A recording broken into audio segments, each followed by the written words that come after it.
Hello and welcome to the Kosh. I'm your host Timber Smith, and another week, another great guest. Super excited. I'm so lucky that I get contacted by great individuals who want to be part of the Kosh, and I'm always stunned at actually the level and the caliber and quality of individuals that I get for guests. So as the Kosh listeners out there, I hope you also are enjoying it as much as I enjoy it.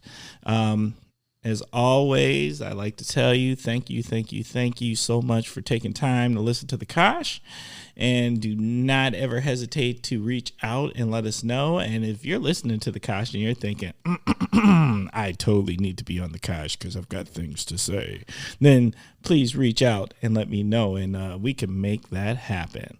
All right. So this week's guest. Once again, I am super excited about who we have for this week's guest. I think you'll understand once we get started. I don't know where this is going to go, but you know what, it's going to do what it do, right? So this week's guest is Lyle Sidney. Lyle. Good morning. Good morning. How you doing over there? Not too shabby. Yeah. Okay. Got a little Bloody Mary here. Uh-oh. You didn't tell the secret, the secret of a great show, did you? You already gave it away last episode. Your Clamato. You use your Clamato because of the texture of the Bloody Mary. Yeah. I listen. Oh, okay, yes. Look, the Clamato is the secret to a great Bloody Mary, because I don't know about you, but like I love a good spicy Bloody Mary, but I also don't want it thick. And then you get like a dry mix to mix into it.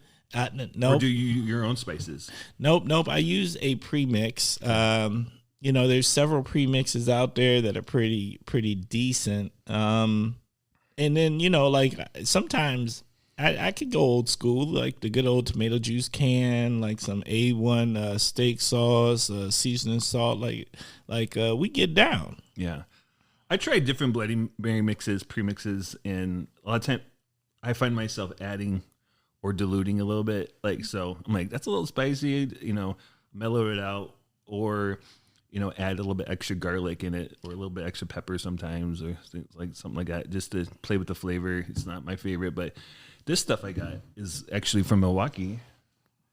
What's that called? Oh, I don't know. We're gonna have to. What's it called? This is a brand called Jimmy Loves. Jimmy Loves. Yeah, local Wisconsin, award-winning flavor. Jimmy Loves. Well, we can't knock anything Wisconsin made, and now you got me curious, because I'm not gonna lie, the Bloody Mary was not my choice for this episode, but now that I know it's Wisconsin made, I'm gonna have to try some Jimmy Loves. Definitely. So, where did you grow up? Nope. Come on. We didn't even go into the first segment. You said this is a conversation. It is a conversation. Yeah. I think I should interview you today. I don't like being put on the spot, so I'll just interview you. Well, I'll tell you what. How about we just trade off a little? We'll trade off a little. Sounds good. But we're gonna start at the basics of. Can you please share a little something about yourself, and what is your connection to the Kosh? Yeah, so I grew up in Portland, Oregon, the first 25 years of my life. So I have a passion for helping kids and families that have challenges, and so I've worked with some different youth organizations, child care facilities, and so that's my heart. Kind of with the stress of everything this year, I've kind of stepping back from youth services and just taking a labor job, so I have more energy, for my family and my foster kids at home. So at the end of the day, but I definitely can see myself doing something more creative in the future, a job that's more creative, but also, being able to help families. That's really my heart and passion in life. So. Big shout out to, I think I heard you say that you've got foster children. Yes. Can you share a little about that? Because I'm not going to lie, like that's something that like hits me in the soul a little bit. it's always in the back of my mind. Like, if I ever get to a certain comfortable space in life, I want to go. I would love to foster a child, and not a child. I actually would like to do a teen. I would like to do somebody who truly needs you before they become an adult. I think I'd be good at that and helping them get kicked off in life. Well, that's actually the biggest need, is someone that would take in a teenager. If you look on the state website right now, it's the adoption database. They're all teenagers. Like everybody, takes the babies first. Yes. And the toddlers. And actually, my wife and I, because I worked with teenagers at Rawhide Boys Ranch for 10 years. And, it was a cool organization started by Bart Starr, and we decided not to take teenagers because I worked with them all day long. So it's like taking their work home. I know that's a recipe to burn out. And, it's so easy for someone, in social services to burn out. You got to have a good gauge and have people that care about you and know you to watch your back and watch your levels. Cause sometimes you don't know you're burning out. That makes sense. But there's a reason, I know you used to work for UWO. Like one of my neighbors is a professor, and she's walking down the street the other day, walking her dog, and she's like, yeah, I'm on sabbatical. Well, that's awesome. Like, that's needed. I mean, social workers need that. Police officers need that. Like, you need to take a mental break and step away, get out of town, get a VRBO for 3 months and get out of Oshkosh and recalibrate your mind,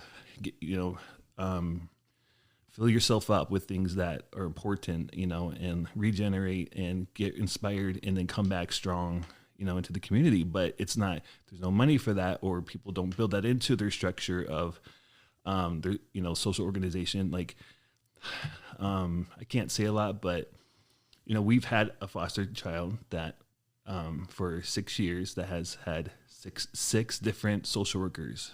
What? No. Bruh. So that's all I can say. Yeah. So that frustrates us and adds to a lot of other confusion and a lot of other drama and miscommunication, everything else with biological parents and the courts and GDLs and everything else. So are they doing okay? Yes. So the child, they've been with us for 6 years. So we've stabilized their life. They know us as, the person that takes care of them day and night, and that they know that they're safe. But it's, it's hard, because social workers burn out, they move, they get pregnant, another social worker comes in, doesn't know the case very well, this, that, and the other. There's always something the county tries to do a good job, but there's always something there's always a fire to put out. There's always something crazy going on. There's always extra stress, dysfunction and politics too, which should not be, in childcare, but it happens. So, So that's the thing. It's hard to work for the county. Sometimes it's tough working with kids, but in the long run, you just make them feel safe, inspire them, have clear boundaries and rules, and follow through with what you say, and they'll start to trust you and they'll start to heal.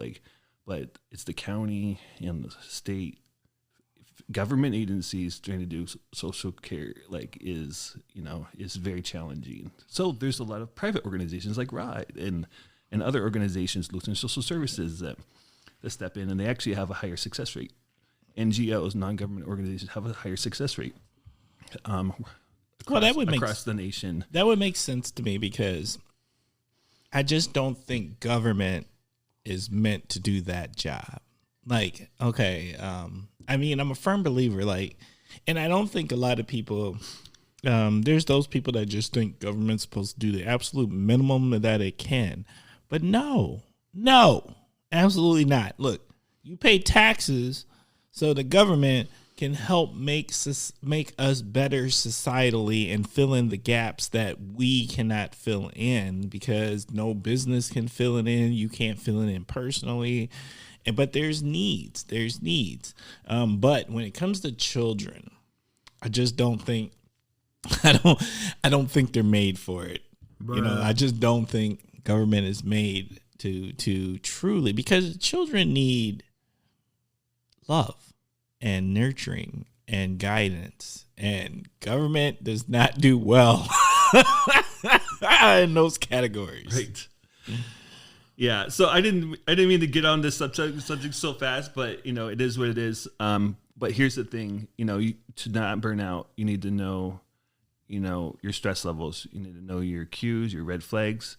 You need to have healthy support of friends, family, church family, people, respite providers, other foster parents, people in the community that will help you. Like, you can't do it by yourself. And they tell you that, because, you're an island, well, it takes a village.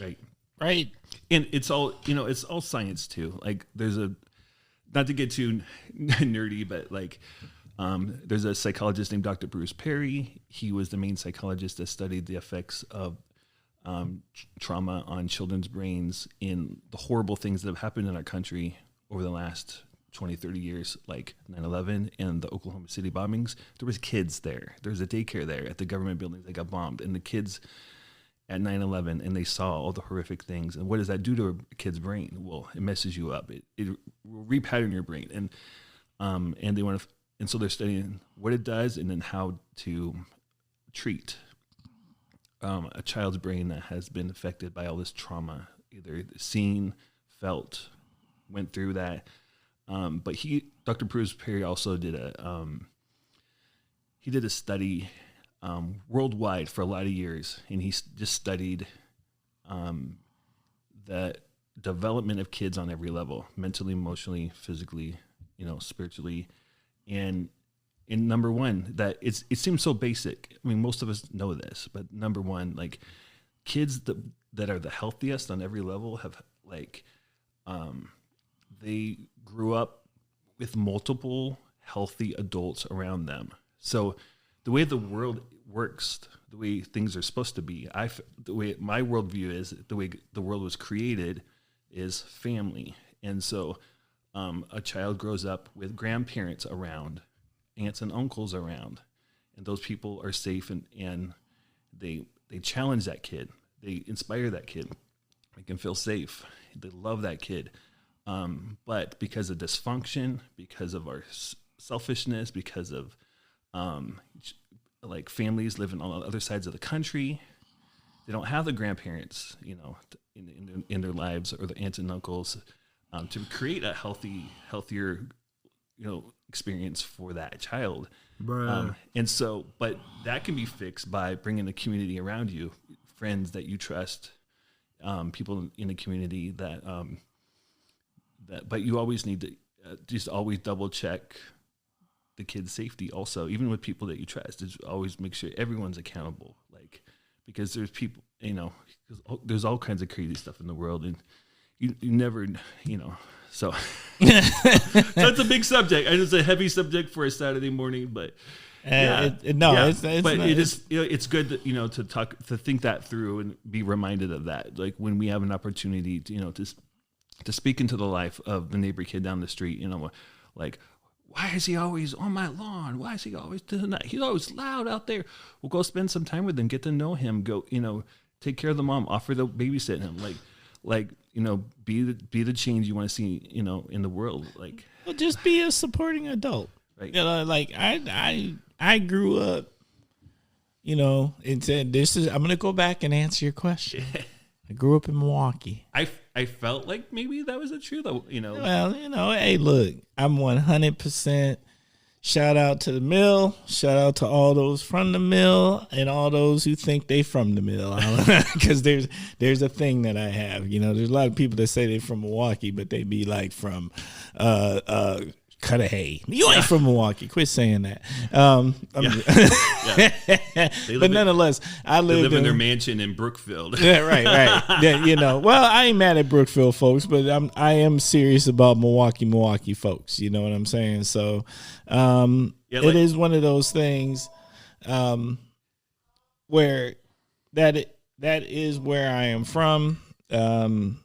More importantly, though, what I would say is that growing up, I had cool stuff. Like what side did you grow up on? The north side. Where at? Any close cross streets? Close cross streets. Hampton-ish village. Villard. My stomping grounds was between Hampton and Silver Spring in the 60th Street area. Yeah. And that's what I'll say. And so my thing is this, like, I had cool neighbors. I had neighbors who like they weren't all up in my life, but like I saw my neighbors. They talked to me. They snitched on me when I was doing wrong to my parents. They definitely did. But they was just good folks. And I could go over a couple of blocks and I have friends there and I knew their parents, and like it was different, right? Like you felt like there was a lot of eyes watching, but not necessarily, not in a bad way, but like there was multiple locations where I could go get help if I needed help, or like I just felt safe. Like they would invite me in, I could eat their snacks. I was totally that kid, because if you let me in your house and you were like, "Oh, are you hungry?" Yeah. Yes. I'm always hungry. I'm always going to eat your cookies. And that's just how it goes. And I might not even have wanted any candy or cookies, but if you was going to offer, I'm about that life. I'm just saying. That's right. But I love what you're saying. And I am a firm believer that it just takes a village. Yeah. I feel like we've gotten away from that. Like, all these children are our children. Like, all the children are our children, and if I can help, I want to help, and if I see something wrong, I want to get it right, and we don't, and I know my wife feels the same way. I just think that's important. Like, we've lost our village mentality, and the village mentality is too. Like, when we were doing good things, I feel like there was that village mentality. Like, it wasn't us versus the world, as in just us as the singular, but it was all of us trying to make the world better and making sure that our futures were better by taking care of our children. Awesome. I think that Oshkosh is one reason I like Oshkosh is the size. I feel like it's not too big, not too small. I love the water. But the things going on, like right now, right down the street, probably like a quarter mile from here, is like the farmers market. Yeah. So as much as possible, like I like to go down to the farmers market. Me too. Sometimes it's my whole family. Sometimes it's just me and my little girl. And you know what? Like, just us showing up almost every Saturday morning, walking, supporting local. Yes. Number two, you build relationships. Yes. Like the director, she knows me by name. She always says, "Hi, Lyle," like whatever. Like, there's a little lady that we buy jams from, and she knows all of our names, my whole family, all of our kids' names. Wait, what's jams? What's that? Jam. Oh, sorry. Jam. Yeah, she makes, strawberry, raspberry jam. Yeah. She, so I'm told I have a weird accent. Obviously I've been out of Oregon for, I don't know, 13, 14 years. So I find myself saying some Wisconsin things up there. So like, or no, yeah, or no. But like, I still have a little bit. It's kind of a mesh of West Coast and Northwest. I say Northwest and Wisconsin. That's fair. So yeah, all right. My mom says Wisconsin. Wisconsin. Look, I'm a Wisconsin person. Like it is what it is. Yeah, I always say like a soft O-N, like Wisconsin. Wisconsin. Yeah, but I learned this, that it's got to be a harsh German can. Wisconsin.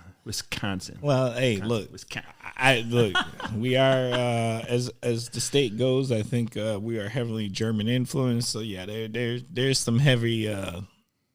There's some heavy. Yeah. But it's so cool. Like, we made friends at the farmers market just by showing up. Like, people know us by name and we support them. They, she's like this sweet little old lady. She's always like, oh. We always support. We always buy, pumpkins from her, jams, pickles, or she's always like, "Oh, let the little girl pick out another little jam." I'm like, "Oh, we're good." Like, no, let her pick out another one, okay? She's always giving us free stuff, throwing it in our bag, things like that. Just building community, building relationship. It's super cool. We just love it. But going back to like stress, like working with helping other families, helping kids, it like definitely what brings stress relief to me always has been like watching comedy. So as soon as I was 21, I started going to comedy clubs, in Portland. My first real comedian I saw was Jerry Seinfeld at the Schnitz. It's a big theater downtown Portland. I always loved it. I always, that's the stress relief. Like, 8 times out of 10, we get the kids in bed. If I want to, Friday night I want to watch a movie, want to watch this, another. Like, I need to laugh. Like, I don't want to watch a horror movie. I don't want to watch a serious movie. My life is serious. Like, I need some balance. Need some stress relief. And so that's where laughter is good medicine. And that's. Facts. Yeah. So, no, it's facts. Yeah. And so that's a big key. How I like to be creative. Also, I like social media stuff, and I just started helping a couple of comedians that I knew, just doing the social media for them, and then helping at comedy shows, and then doing the marketing for a comedy tour. And I worked for a really bad person, like a really bad booker. Just I could name 7 or 8 things that were not on the level. Like, I caught him in lies, manipulating things. Female that worked with us said, he was getting a little handsy one night, that, inappropriate, like, bruh. So, no. Yeah. So I stepped back. I said, I can't work with you without integrity. And I stepped back, and then, I had a couple of comedians say, well, can you help me set up some shows? Like, my little town doesn't ever has any comedy shows or anything. I know the owner of this bar, this, that, and the other. You're like, all right, let's do it. So I started Fox Valley Comedy, kind of out of that, about 3 years ago, and just started going to the open mics in the area, Skyline Comedy Club, and there's some open mics at some other restaurants and bars and things like that, and started getting to know the guys in the area, and then going down to open mics in Madison and Milwaukee and Chicago, and then started booking shows, and then started my list of comedians that I like and don't like, and learning more about comedy and like how to set up a show, personalities that do well together on a show and don't, the importance of a host. Yes. Starting the show right. Like, right. Some people will book only book like an amateur to open. Well, you're the opener. You open the show as the host, but they may not have the skills yet, or the personality, or the energy to get the show warmed up. You got to get the people into it. You got to connect with them. There's different tricks. And you just, in longer comedians are in comedy, they they learn those tricks, how to connect with the crowd, how to be successful, how to warm them up. And so I'm you know what, I'm going to back up. And I'm only backing up to say this. We didn't say what you do. So that's perfect. So let's go. Let's just take this moment to say, Kyle, I know what do you do? Wait. No, quit looking at that. Quit looking at that sheet, because the sheet throws you off. This is a conversation. That's what I was about to say. We got notes, but I'm just rolling with it. You roll. So, Kyle, we're going to take a moment real quick here. Kyle, who else are you? You run Fox Valley Comedy. Yes. We just need to get that out there officially because, we were going down this road and we got to make sure the Kosh listeners know, we got to make sure the Kosh listeners know where were we going? And that's awesome. I appreciate that. Yeah. Sorry about that. I thought you introduced my company, but wait. I try not to because what I want to do is I think every individual gets the opportunity to introduce themselves how they want. And so I only mention the things once they're mentioned. Sure. Yeah. Awesome. Yeah. Okay. Yeah. So Fox Valley Comedy, we book basically productions, Fox Valley Comedy Productions. We, main thing we do, I book shows, ongoing shows at like 4 different locations here in the Fox Valley right now. At Bare Bones Brewery on the north side of town. They just opened a brand new, beautiful tap room in downtown Menasha. And city of Menasha has spent a lot of money making that really nice and bougie and cute down there, downtown Menasha, cleaning it up. Because Menasha, I don't know what you think, but I think Menasha has a bad connotation, just a word, they call it Matrasha. Like if you look on the crime maps, like the east side of the river, there's some rough neighborhoods. There is no rough neighborhoods in Menasha. I refuse to let people say things like that. Okay, when I say rough, I'm not talking about a vice lords, like. I know how to speak Milwaukee. All right. Wait.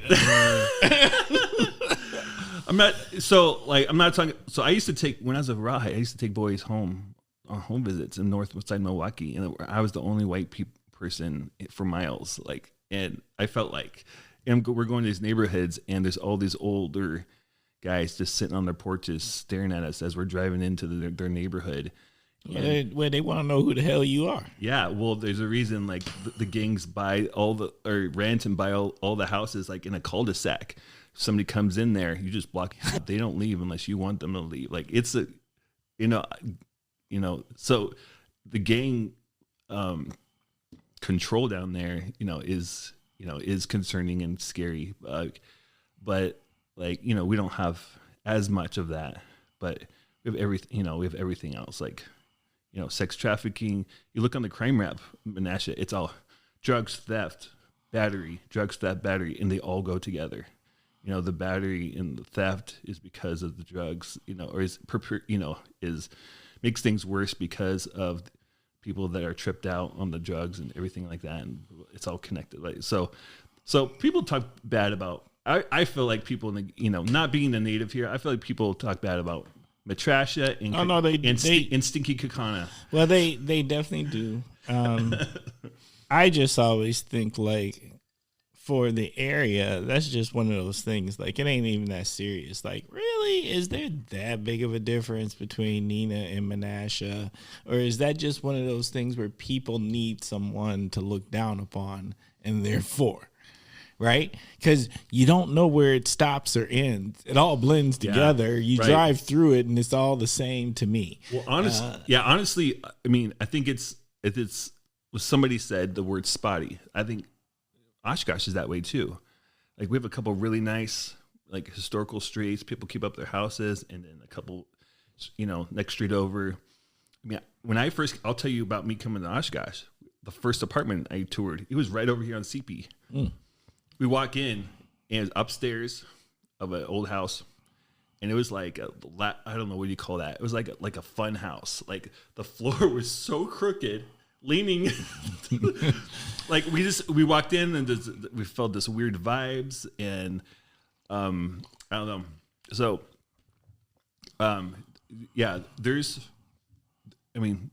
Oshkosh has all that too. Oshkosh has gang activity, sex trafficking. See, I'm gonna argue against that because here's my thing: there are no gangs here. There are no gangs in Menasha. There are no gangs in Oshkosh. There are people that are saying that they're a something. There's something. That is not a gang. That is a group of young people who want to call themselves something, but by no means they aren't doing anything. Right. They're just gathering. So they need an identity. You know what that is? That's identity filtering. There's such things as real gangs. Real gangs are an enterprise. They're not like sloppy. They just don't hang out to hang out. Like they're actually profitable. They do things. They know what they're doing. But this stuff that happens in Northeast Wisconsin, I am tired of them calling themselves, trying to say like there's gangs here. You know what? When was the last time that there was actually something you read in the paper that was gang related that was harmful? It never happens. And that's why they're not gangs. Think about that. So I'm just putting that out there for all the people that think that there's gangs in Northeast Wisconsin. They're just kids hanging out who want you to acknowledge their existence. They are not gangs. Otherwise, you would be reading about it in the paper regularly. Think about it. Just my opinion. Sure. So there's an increase of graffiti in Oshkosh. There's an increase of drive-by shootings, in the streets that have project housing, county housing, Yes. Cherry, Wisconsin, things like that. Yes. A lot of those are families that, didn't grow up here. I definitely think that Oshkosh has a socioeconomical divide. There's Oshkosh is the haves and the have-nots, and then there's the middle class in between. But even the middle class usually isn't a have more than a have-not situation. So yeah, I get that. But you're right. There's these sections. Yeah, that's fair. And I think it has to do with affordable rental properties. It's easy for them to slide in. They need to get out. They need to get out of the big city. For whatever reason. There's a million reasons people get out of Milwaukee, Chicago. Yeah, I'm not going to assume any of them. But a lot of it is to escape. Either escape, because they don't want that life. They don't want to be around that stuff. Or they got in trouble and they need to get out of town. Like, I've seen both with, families that I know. Definitely. I think people move for the same reason that everybody moves, right? There's, you need more opportunity, jobs. You need an affordable cost of living for the quality of life. You want good schools. You want safety. I mean, at the end of the day, for the basics, we all kind of search out the basics. There's not a whole lot of difference in there about what we're looking for. I think we get just as many individuals that migrate from rural areas also. And a lot of people may not get this, but I personally don't see that much difference between city people that migrate to here from urban areas and people that migrate here from rural areas, because they're kind of looking for the same thing. That's just my thought process. Bruh. Yeah. You ready to jump into the Yes, first sir. segment? Let's do Because we first, are we ready to start this podcast? yeah, because I'm not even gonna lie, we haven't even started. I just walked all over your agenda. No. It's good. Well, no, I like it though. Like, definitely, you got some things for me to think about, and I like to be challenged, and because I care. Like, it doesn't matter. Like, people are like, oh, you come from Portland. Portland's not diverse, whatever. I'm like, are you serious? Like, yeah, just because my neighbors weren't black, like, the neighbors next to me were Japanese. Like, their parents came from Japan, immigrated. You know, Right. across the street, we're Mexican family. You know, down the street, Argentina family. Next to them, Chinese. Next to them, Russian family. You know, next to them, another white family. Like, you know, people I worked first jobs in Portland. You know, I worked with like 2 Olgas, a train. You know, from Vietnam, and Miguel. No white people. Like. So I love diversity. Like, and I grew up in that. I grew up in that. My wife grew up in the middle of Wisconsin, little, you know, Dairyland, USA. Like, there's 3 black men in the whole town, and it's because they work for the Marshfield Clinic. Like, Yeah. it's weird. I hate it. So, No, I'm with that. But we can say that we now know because of this census that the game has shifted, and it's only going to continue to shift. So we are all the stats out now? Stats have been out, yes. Yeah. And you know, there's other stats that actually the census doesn't measure, but there's definitely things that have to make what I would say is our local government, the people that have to be thoughtful about their planning for the area, to give them pause and say, ooh, okay, you know, I feel like diversity is something that, like in Northeast Wisconsin, minus Appleton. I will take minus Appleton out of the equation. I think diversity is something that has been like pushed against. Like, we don't really want to acknowledge like that we are becoming as diverse as we are becoming. Yeah, we're gonna listen to the other loud voices, even though there's not many of them. It's saying that we don't want to acknowledge this, and therefore we're going to stay stagnant and be who we are and not move the needle or acknowledge the fact that there's a huge shift that has happened. But if you go look at the census numbers, it says some things. And then there's a number that always gets to me that is, I heard more recently that our school district in the Oshkosh School District is 25% students of color. That means 1 out of 4. Think about that. If you ain't really thought about that, what 25% means like there's 4 students standing there and 1 is a student of color. And that tells you this. If 25% of the school district is students of color, that what we're going to look like in the next 5, 10, 15, and 20 years is going to be even more drastically different than what we look like now. And I've been here 30 years. So what we look like back in the early 90s to today is drastically different. Well, guess what? That trend is not changing. That trend is growing. Do you know the old stats from like 10 years ago? No, I actually don't know the old stats, but I know this. It wasn't it wasn't 25% in the school district. Well, yeah. I mean, I see it. I mean, my view is Oshkosh is really white. That's my view. And well, it is because if I was to guess, but then it's probably 80%. Well, probably 85%. And but then it used to be 95. Yeah, my old neighbors would agree with you. Like my neighbors who lived here their whole life, they're like, oh yeah, like there's more people of color than there used to be. I'm like, wow, that's weird. It's so weird to say it out loud, to acknowledge it. It is.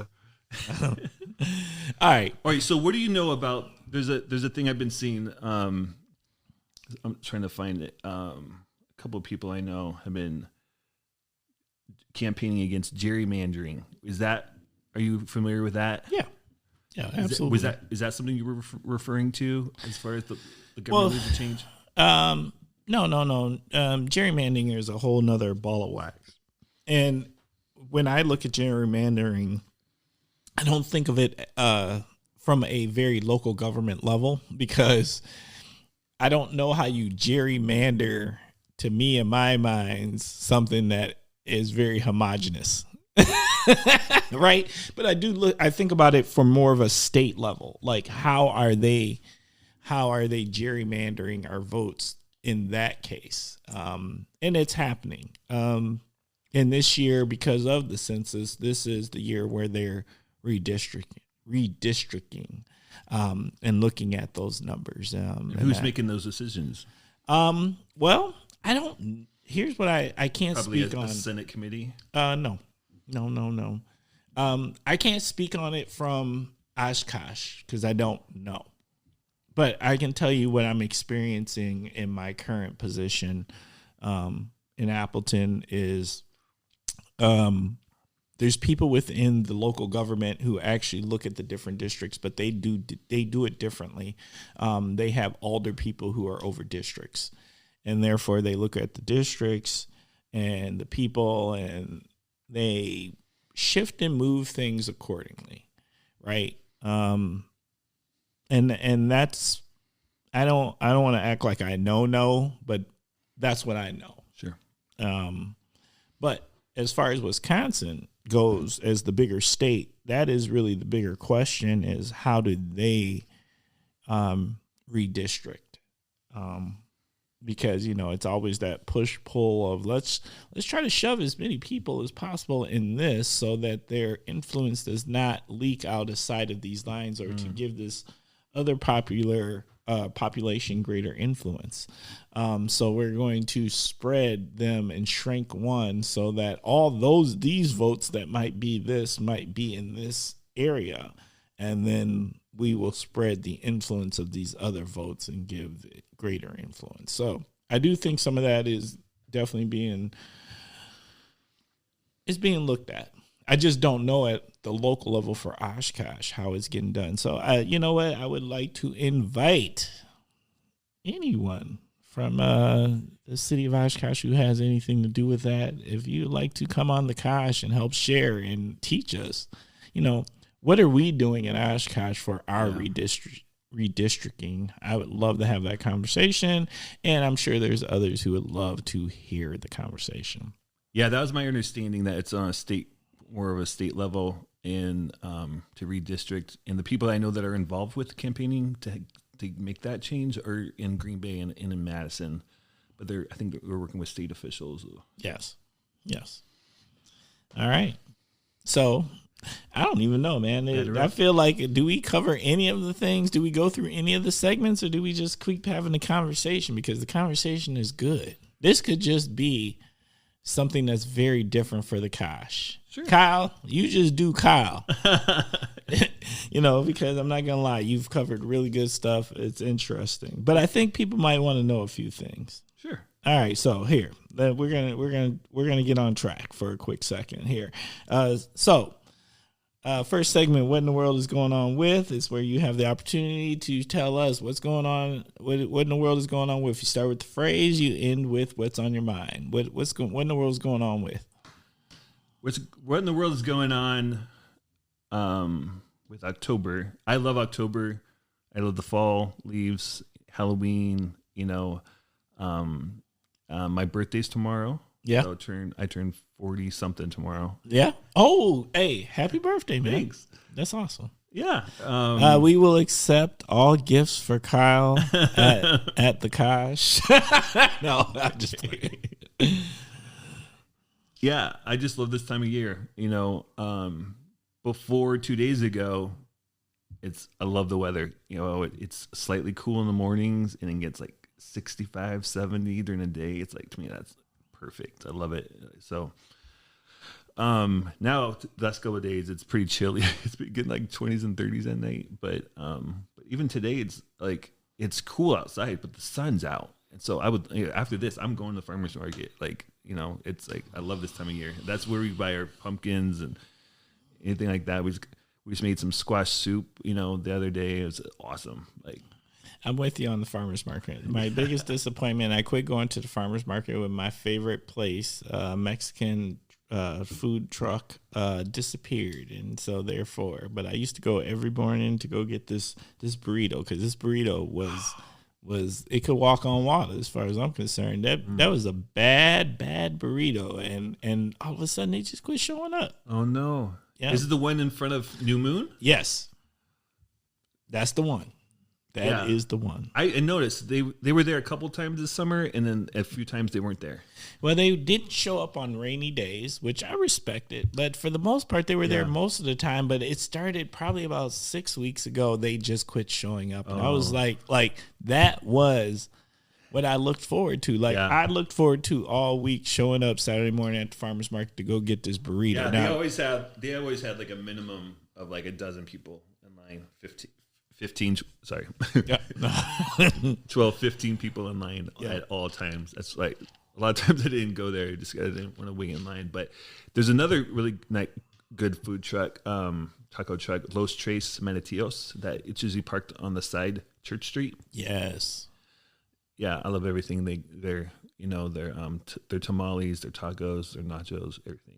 And they're a good family too. And I've always kind of kept their card just in case if I ever have an event I need catered. Like definitely, I'd love to have them. So, all right. But last year I used to love to do. I guess maybe it was 2019 and before. There's a little Hmong family that would make crepes. I love to go down there for crepes for breakfast, and then they stopped showing up last year. So I'm like, because that was our tradition for breakfast, to go get crepes at the market. That sounds yummy. Yeah. So that's a need somebody needs to fill. And I've thought about it. Been a little grill, whatever, going down there, making a few extra bucks on a Saturday morning. I'm like, I don't have time for anything else. Like what I do is exactly the amount of time that I have to do what I'm already committed to. I don't have time to take on anything else, like too much right now. So you're a busy man. You got a lot going on. All right. Okay. Let me say, what in the world is going on with is what is going on with electronic tickets. I'm an old school dude. I want old school tickets because you know what? If I don't use the tickets, I want to be able to give people a physical ticket. I don't want to have to text them a ticket. I miss good old fashioned tickets. Now, the reason this comes up is because I am a season ticket holder for the Herd. Shout out to the Herd. Shout out to the Bucks. You know what I'm saying? To those champions. But you know what? Look, I know it's not environmentally good. I know it's not how we do things today. But I think it's unfair. I think it's unfair to force us to do electronic tickets because there is, what if you don't got a phone? What if you broke? So you trying to say, because I'm broke and maybe somebody's going to give me some tickets. Maybe somebody's going to be kind to me and share some tickets with me. But because I can't afford a phone, I can't go. That ain't right. Right? I don't know. That's just how I feel about it. Can you print them off on cardstock? I don't think you can print them off. Yeah, I gotta check. So I just bought some Packer tickets for the Seattle game from my buddy, and his wife just emailed me the link or whatever. I said, no, that's weird. Yeah, I'm just saying, it's just one of those things. So electronic tickets, look, I get it. I love it as an option. I've done it. It's not bad, but I do think there's a little bit of a socioeconomic bias to it, right? Because if you don't have a phone, if you're too, and what if you are somebody, you work hard and like, let's say somebody gifted you some tickets, but you only offer electronic tickets. They can't even gift you the tickets. That sucks. I feel like there's a barcode or a QR code on the tickets where you can print them out and then you can just take that and they scan that. Like they scan your phone. Okay. So I think there's a way around it. There's a way around it. Yeah. I'm gonna throw. If there's a confirmation, there's always a confirmation code too. You just take that confirmation code to the box office and they confirm your, with your ID, you show your ID or whatever. I don't know. I think there's a way to. I'm gonna throw that out there to if we got Herd listeners out there, going and hook us up with that knowledge and tell us, how do you make that work for somebody in case they don't have the technology. All right. Have the Herd started yet? Not yet. couple weeks. Well, by the time this podcast comes out, they will. That's the key. We talk in real time, but it's published it's published a week or two later. So that's how it goes. Okay, awesome. You ready? Yes, sir. We're ready to jump in. Segment 2, word associations. First word, food. Well, crepes. Oh. We were just talking about crepes, so that's an easy one. Yeah. Yeah, my family Christmas morning, there's a tradition. I always make crepes Christmas morning, we don't make them too much more, than that. The crepes in the restaurant are a little blah. So homemade crepes from the farmer's market or at home are pretty awesome. Yeah. I do, like food and beverages. I always think of my business partners, Fox Valley Comedy. We partner with Bare Bones Brewery, Appleton Beer Factory, and they have awesome food and drinks, and I just love the food up at Appleton Beer Factory, Bare Bones Brewery, their new tap room in downtown Menasha. They just expanded their food menu. They have really tasty treats, as well as their craft beer, and their son just started a distillery called Tight Barrel Distilling right there downtown Menasha. So they have a lot of awesome homemade spirits right there in downtown Menasha, and so I was hoping I could get some. I didn't get up there in time. I was hoping to get some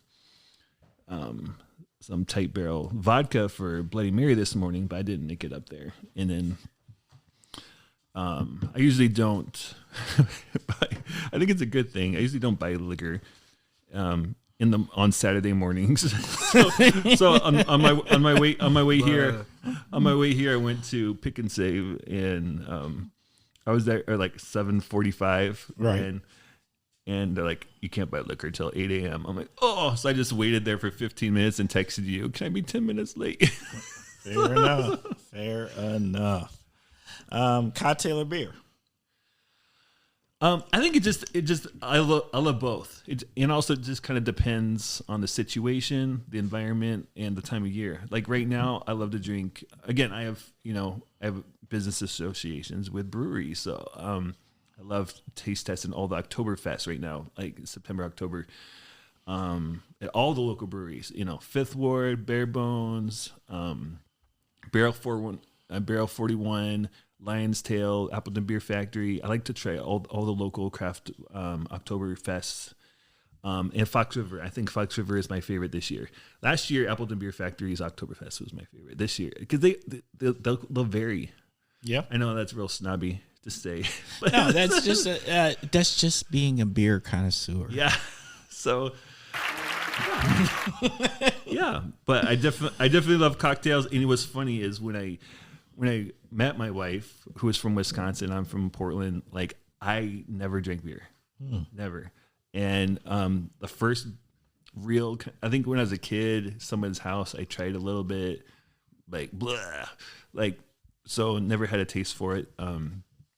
But like my first year, I went to a Brewers game, and like my brother-in-law got us into. It used to be called like the 300 Club. It's like a private. You can get a ticket and then pay an extra like $30 to get into this private club. Yes. And it's awesome because it's a patio that jets out from like this third level or whatever, right? And table seating, and you got waiter and waitresses the whole time, and you can eat and drink as much as you can pay for. And but my brother-in-law kept bringing me a spotted cow, and I just kind of sip on it. It's smooth, it's light, it's a little bit sweet. And so that's my first introduction to drinking like craft beer. And I don't think it's craft anymore. They're so successful, and people know them out of state now. No, Spotted Cow is Nuclearis. I think it's just it's a good quality beer. Yeah, it's best. I think it's best on tap, cold in a chilled glass on tap. At a restaurant with dinner. That's what I love it.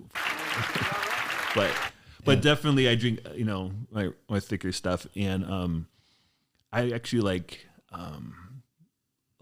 barrel aged, like bourbon barrel, Maplewood barrel aged ales, beers. Like so, Ruby Owl downtown, they always have an awesome selection. Every week they have something new, and I like to go in and try the new kind of beers and they bring them in from all over, but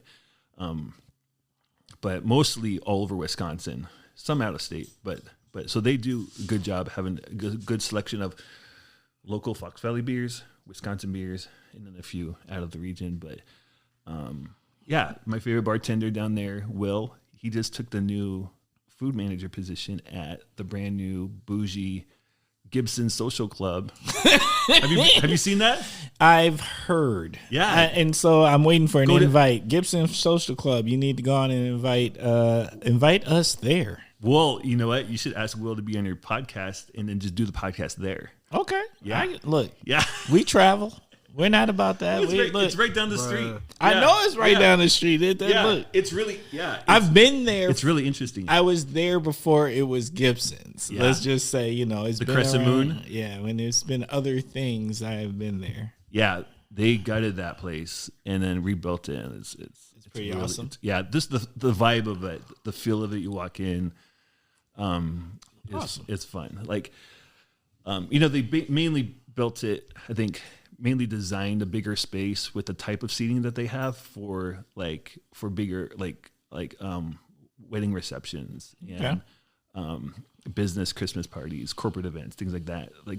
But they have these cool little like balconies and little side rooms where you can just get away from the big room and go, have a quiet place to talk with your friends, and they have like 5 or 6 different little nooks where you can go into the little side rooms, and they have nice little furniture, whatever. You can just hang out, get out of the big room, and but Will is fantastic, and Will is actually an amateur stand-up comedian. And I had him on a show about a week and a half ago at Bare Bones Oshkosh. So, and that show was awesome. I had 6 different comedians, and I kind of like that. I like the format of having 4 or more. Like the old traditional format of stand-up comedy is, the old school is you have an opener and a closer. Right. One guy does 30, 40 minutes, and one guy does an hour. I think with the ADHD Nation, talking about myself, the attention spans with media and everything else. I think the format of, comedians with shorter time, more comedians with shorter time is a better show. Like, in my opinion, and producers disagree with me, but that's what I like to do. That's how I run things a lot of the time, unless I have like a major headliner that is A class. And I've had a few open doors this year as the last 2 years, as things have gotten better. I try to treat people well, treat the comedians well, with integrity, and pay them justly, and just take care of them when they come in town and visit. They tell their comedian friends and producers, about Fox Valley comedy, and we've got some bigger names that coming through from LA and New York, and they're coming through Wisconsin because they got booked in Chicago or Milwaukee, but they got a free night and a free Thursday. They're here a day before their headlining weekend, and I've been able to bring them up to Oshkosh and Appleton and Menasha. I want to give so much credit to Lyle here, because I'm not gonna lie, it is not just us two here having this conversation. There is Bosco, our podcast dog, who is here for almost every episode. I'm sure that some of you have heard Bosco in a few episodes, and Bosco, for whatever reason, loves Lyle. He has been sitting here licking Lyle and hanging out with Lyle in the chair next to him, and Lyle has not missed a beat. So I just want to give a shout out to Bosco, the podcast dog, and Lyle for not missing a beat, while Bosco is like, hey, can you give me a treat or something, because I'm that dude. He's ruthless too. So all right, streaming. Right now, the shows, you mean like TV shows? Yes. Right. I like to do, right now, like weekly stuff that's on actually TV that we stream like a few days later, a week later. Watch The Rookie, watch Equalizer, watch Blacklist. And they all kind of have like a espionage, FBI, kind of like spy theme. I think that's kind of stuff I'm into right now. So I finished some other things. I know like Mayor Lori's podcast episode. She said she was watching The Americans. I watched that a couple years ago. That was fantastic. Like, and there's a comedian I work with whose wife is Russian, and it seems like she's out of town a lot. And so I always tease him that he's married to a sleeper spy. Shop local. I love Shop Local. We are members of the brand new co-op here in town, and it's fantastic. We have some friends and associates that helped start that, and involved with that a little bit with fundraising and things like that. So we try to do make a trip there, a couple times a month, and then supplement it with farmers market, and then we'll also hit the other grocery stores for anything else that we can't. Yeah. There's a few things you can't get at farmers market or co-op, but yes, but the basics, like they have just high quality food, like local, and then it's a better place to find like higher quality like organic stuff too. Like I know I'm sorry. No. Like one of your questions is, what does the Kosh need? Well, when I moved here, people are like, there's a rumor we're going to get a Trader Joe's.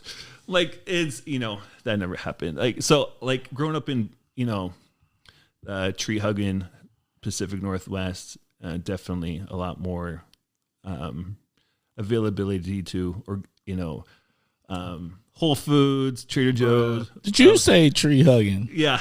So that's kind of the, yeah, that's what we are. We're tree huggers. So, more access to organic foods and things like that. Now every grocery store is slowly incorporated either a section or they just incorporate it into their aisles. There's a lot of more organic options, the last 10 years in the regular grocery stores, Festival, Pick and Save, whatever. So, but, shop local, like I said, farmers market, co-op are the number one places. We love it. It's just good. It's better when it's fresh without preservatives. Like, we get, but here's the thing too, I'm sure you have a lot of friends that are like gluten intolerant. If they are, they ain't telling me.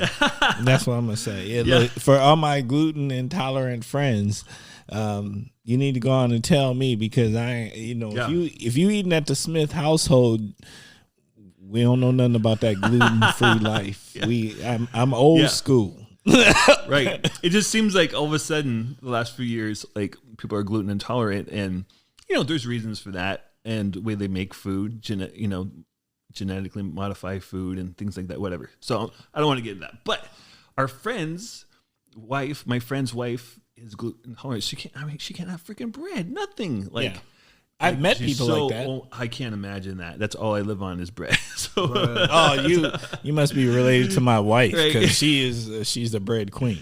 Yeah. So, but at the farmers market, a place that they've developed their business, I think mostly through the farmers market, and now they have a location, is a Thunderbread Bakery here in Oshkosh. Oh, yes. He was saying the way their sourdough process is that people with gluten-free intolerance can eat their sourdough bread.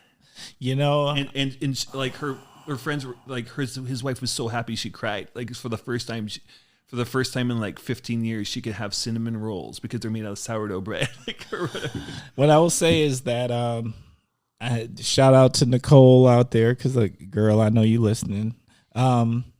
We have been asked to bring on Thunderbird bread. And so, like, Thunderbird bread, if you're out there listening, we would love to have you as guests. We'd love to talk about your business and your product and learn more about it, because there has been requests by more than one person, and you have been brought up more than one time. So we'd love to have you. So, to sourdough bread. Okay. Halloween. I love it just to dress up and have fun. Oh, are you dressing up this year? I don't know. I haven't decided. I was thinking about being Forrest Gump. Ooh, I'm just kidding. No, I'm just kidding. Oh, you see, you're messing with me. Because which Forrest were you gonna be? Were you gonna be? Would you like to be running Forrest? No. Because, no, you don't want to be that Forrest. No, I don't want a scratchy beard. Or maybe you could be young Forrest. Which Forrest are you going to be? Well, see, I was gonna be end of the telling the story Forrest, bench Forrest, because But that's how you dress for work every day. Well, look, Plaid shirt. I've seen you plaid shirt, bow tie, khakis. Well, no, I don't do khakis. Actually, now that I have a new dress code, which is called Dress for Your Day. I love this Dress for Your Day. Can I just say this to the city of Appleton for coming up with this whole Dress for the Day thing? So no, my new and what most people don't probably know is I'm actually a minimalist. I'm actually minimalist at my heart, and so what Dress for Your Day is for me is I do wear the same thing every day, but I don't wear the same color every day. But it literally is the same thing. So it literally is almost the same shirt, a pair of jeans, the same pair of Timberlands, which I have multiple pairs of in different colors, and a bow tie. That's it. That's Timber's dress code every day for work. And I can dress it up or dress it down depending on what is called for in my day. But that is totally what I am doing. I'm dressing for the day. So yes, but you know what? I don't wear any plaid. I don't own any plaid, actually. Not that I'm against plaid. If I was going to call it, I'm very favorable upon flannel. I like soft, warm flannel. I used to have some, but then, flannel is one of those things that somehow you have it for like 10 years and then it magically disappears from your house. I'm going to blame that on the wife. That's one of those things that your wife probably throws away and she doesn't tell you she's throwing it away because she's sick of you wearing it and seeing you in it. Like, it starts to look like you, and it probably just starts to show up on the couch when you don't even show up on the couch. So I do think that happens sometimes. Yeah. But there was some flannel that I had that I don't know where it's at anymore. Hey, so for your Forest outfit, just go down to Vinny's. Go down to St. Vincent de Paul's. Vinny's, all right. Dress store. You'll find plenty of dress shirt plaids. Right, that I need. I need a dress shirt plaid if I'm gonna pull off this Forrest Gump for this year. Hey, you know what? I'm gonna put it out there to the Kosh. If you would like to see Timber as Forrest Gump this Halloween, I need to hear from you. You're going to have to go on and send me messages or send me an email at askthekosh@gmail.com. That is askthekosh@gmail.com. If you would like to see those pictures as Timber as Forrest Gump. Do you already have your bubblegum shrimp hat? No, I got to order that. But it's on Amazon. So since I am a member of Amazon and I do have the good membership, I believe it can be here in 3 days. That's my hope. You gotta stop procrastinating. You gotta get that. Yeah, I know. And look, I'm not gonna lie. Like I've been toying around with this whole thing. Like I have the outfit picked out, but I just haven't moved on it. All right. Yeah. So I have a show coming up, the October 28th at Appleton Beer Factory. So a gal that works with me, she runs the front door, hosts the front door, takes tickets. She used to work at Comedy Club for 8 years, and she's like, "We're gonna dress up, right? We're gonna dress up for Halloween." Like, sure, I'm game. And so we were talking to the waiters and waitresses and bartenders at Appleton Beer Factory. So they're all I'll let them decide. They're all gonna do like a Marvel superhero kind of a theme. I'm all about that. So they're like if somebody picks one, they're checked off the list. You can't be that one. They're like, I'm like, well. She's this, he's that. What are you going to be? I'm like, well, how about Deadpool? Like, he's funny. Like, well, he's not technically Marvel. I'm like, wait. If I Google Deadpool, he is Marvel. Well, I guess like for the nerds out there, like he wasn't like the character wasn't developed by like a Marvel writer, but then they bought the rights to it. Yeah. And they produced the movie, whatever. No, I have Deadpool comics. Deadpool was Marvel. I don't know. Somebody was arguing with. I have to find out more. Look, I'm not gonna argue with. I didn't argue with you. I ordered the T-shirt off of Amazon. I got my Deadpool T-shirt. But I literally have Deadpool series from when I was collecting comics back in '92. Deadpool is Marvel. I'm not saying he originated from Marvel. I'm just saying, quit it. Stop it, y'all. Stop it. Look, if Deadpool has been Marvel for over 30 years, and he has, just stop it. Stop it.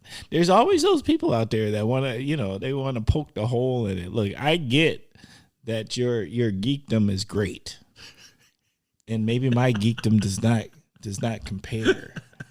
But right? But Deadpool has been under Marvel for 30 years. I'm not trying to hear y'all. Right. Okay, I agree with you. So I'm like, I just said whatever. I'm being Deadpool anyways. So yeah.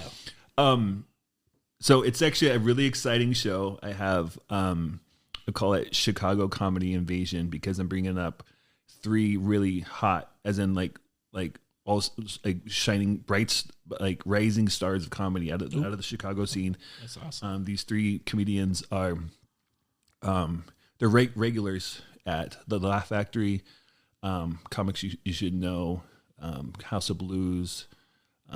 What day is that? So it's a Thursday, October 28th at Appleton Beer Factory. So I'll put you on the comp list if you want to come. So if you take your wife out for a date. I know she's not gonna come.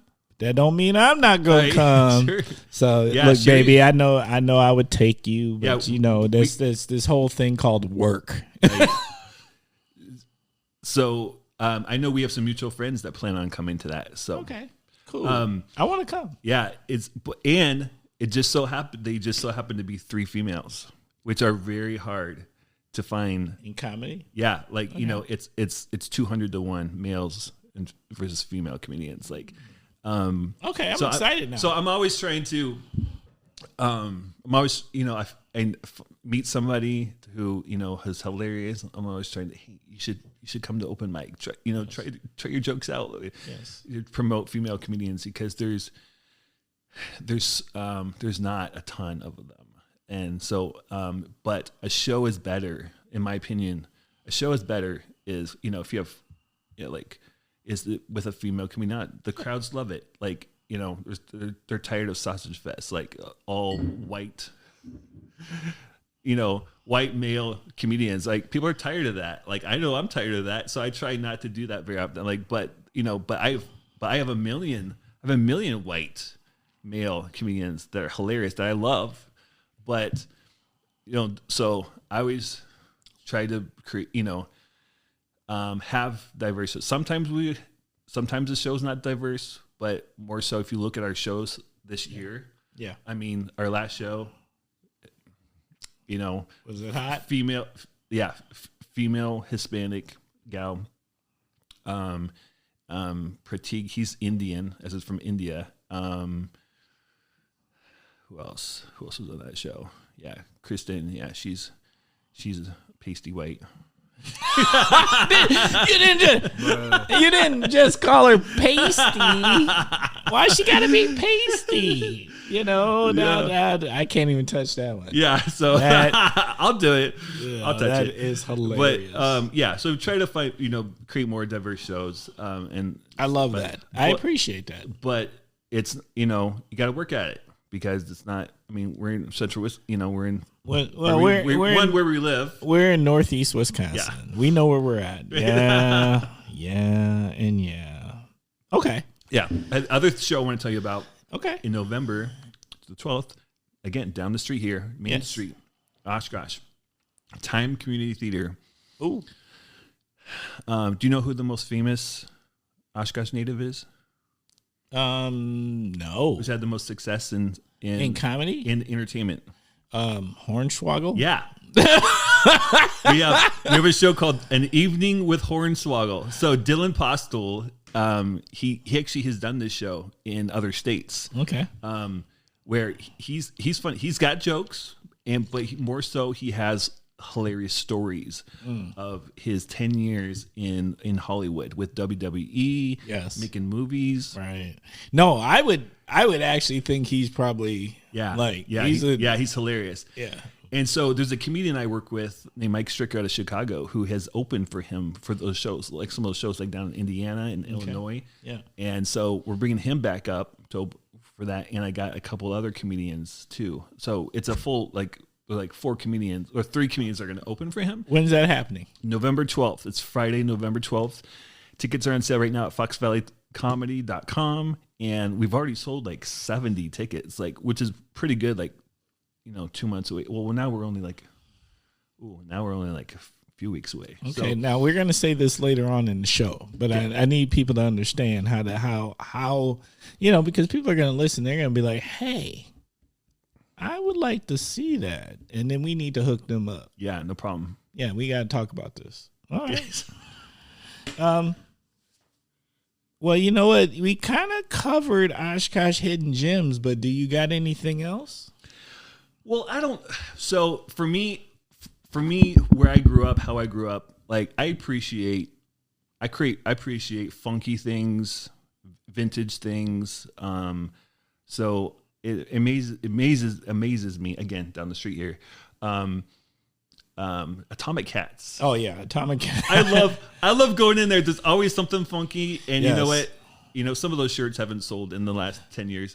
It's the same, but I she bought brings new stuff. I bought a leisure suit from Atomic Cats that is the flyest thing ever. Once again, if you'd like to see Timber in the leisure suit, because I do own it, and it's one of my favorite Halloween outfits.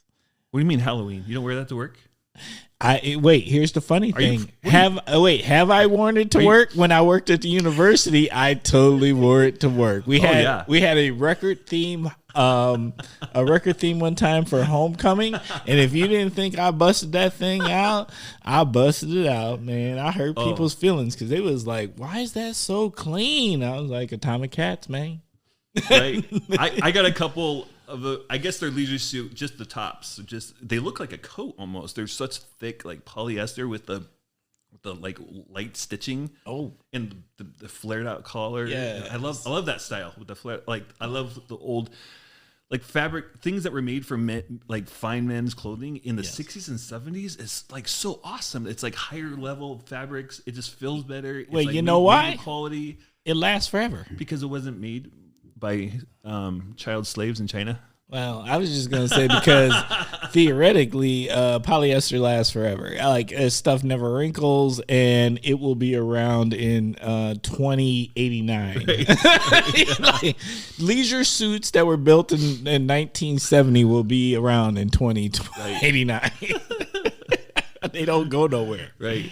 So to me, that's a hidden gem. Like I love that. It's just stepping in a whole different world and going there. And sometimes I forget about it, and I drive by. I'm like, I haven't been in there a while. I need to go in there. Like, but I like just as my normal dress. Like I like to find a nice shirt in there, and I'll wear whatever pants, shoes with it, hat, whatever with it. But I love hidden gems. Not necessarily hidden, but I love. Like the river restaurants. So I love in the summertime. Yes. Like 3 blocks from my house, I can walk down to maybe 4 blocks. Walk down the Fox River Brewing Company. There on the Fox River. People, old school people call it Fratello's. Yes, I call it Fratello's. Right, I still call it Fratello's. Yeah, I call it Fratello's. Yeah. I mean, that's one of the best things. I just love going down there, eating out there on the lawn with the river and the breeze and the boats going by. Another thing, another hidden gem. It's a brand new business that just started. Good people. It's called like Midwest Boat Rentals, and they're just on the other side of the river from Fox River, just slightly to the south. But you can rent like pontoons and jet skis, and my family surprised me for Father's Day, and they knew me. I don't want junk. Right. I don't want cars. I don't want gifts. I want an experience. Like, ooh. And so that was the best Father's Day ever. We rented 2 jet skis. That's awesome. We took the kids on them. And we were cruising on the Fox River. We went down into the Lake Winnebago, and we could just cruise and just look at the mansions and people that have more money than us, and like, oh, there's the pirate park where we go play with the kids, and go down and see the city from a different view. Going underneath the train bridge is wild, like on the jet ski, and then you hit the Winnebago and you light it up. And my little girl, she was a little intimidated at first. Like, I don't want to go on that. I'm like, this is just like the 4-wheeler we've ridden on, but it's on the water. Do I always keep you safe? Yes, we do. I want you to trust me. We trust me. We're gonna have fun. Yeah. I'll go. You want me to go slow? Yes, I'll go slow. Okay, went slow. And she saw the park where she played at, and she said, "Oh, there's Fratello's where we go eat." Oh yeah. And then she started to feel comfortable. But as soon as I got on the lake and I lit it up, I went full throttle. Speed, full throttle. She was like, she had the biggest grin. She's like, yeah, faster, Daddy, faster. Like, and then like 3 times she goes, this is the best day ever. That is amazing. Yeah. Even water scares me, so yeah. So, and we didn't even when I threw the kids on my wife's jet ski and I did some little spins and tricks I didn't even get thrown off. So, but you wear a life vest the whole time, so you're safe. And, So Midwest rental, like that's Midwest Boat Rentals, I think it's called. They're really good people. We actually found out we have some connection with like social services and foster care. Okay. With that family. So, hey, shout out to Midwest Boat Rentals. We always want to shout out the local, and so I think that's important. But that sounds good. All right. Well, you know what? Even though I am not a fan of water, if I can Midwest Boat Rental a pontoon, maybe we can holla. Yeah, it's so much fun. Well, here's the thing. They're a little spendy, but if you get like 3 or 4 friends, you split the cost. All of a sudden, the $500 fee, it's only like $150 or whatever, $175 per couple to go. Yeah. You can take a grill, you take a cooler full of beverages. Yeah, that's right. Go find a sandbar. I don't look. If I do it, I need a captain because Timber is not Captain Timber. That's not what I'm not. Yeah. So on your podcast, has anyone ever asked you how you got your name Timber? Oh yeah, people ask all the time. That is one of the most mysterious and intriguing things ever. And if my wife was here right now, she would tell you that she doesn't even know how I got the name Timber. Yeah. Yeah. No, it's one of those things. Your parents never said? Well, it wasn't. I did not become Timber until I got to Oshkosh. Oh, it's a nickname. It is a nickname. Oh, you know what? I almost wore a Portland Timbers t-shirt. You know what? Here's the great thing. I actually have the scarf. There's the Portland Timbers has these great scarves that is Timbers Army. Yep. No pity. Uh-huh. I have one of these scarves. They're hardcore. Yes, they are so hardcore. My sister took my dad to a game. She told me about it. She took my dad when they restarted a few years ago, and the whole time unfortunately they sat right behind the Timber Army, and the whole time they were standing. They couldn't see the game. They were standing up the whole game. Yeah. And any kind of card, red card, or whatever, the pullover, they'd start these inappropriate chants. F you refs, F you refs. The whole stadium. F you refs. Not Timbers Army. Timbers Army would not do that. The Midwest Timber Army. It's like, gosh darn you, ref. Gosh darn you. Yeah. No. The Milwaukee Timbers Army is like, we got something to say to them refs. Pop, pop. I'm just saying. All right. A conversation. It'd be fun to have a podcast conversation sometime about sports. So different stadiums. Oh, the way people act in different stadiums. I got a lot of stories. Oh, well, maybe this is a 2-parter. We might need to come back. To this. What does the Kosh need? I don't think it needs a lot. When I first came here, I don't know, 12, 13 years ago, there was talks about having a river walk someday, and that happened. Yeah, it happened. It's awesome. It's amazing. So awesome. And if you do the whole thing, I mean, and almost any morning, it's, there's minimal people. Like, I mean, there's the regulars, but it's not like crowded. It's in the middle of a city. It's such a peaceful place. It's beautiful. The river, there's something calming about water. Like, it's awesome. I love that. Yeah. I love that it happened. They're making things happen. So I'm actually on, our neighborhood association committee. And so we're doing awesome things in our neighborhood, up by the Payne Art Center.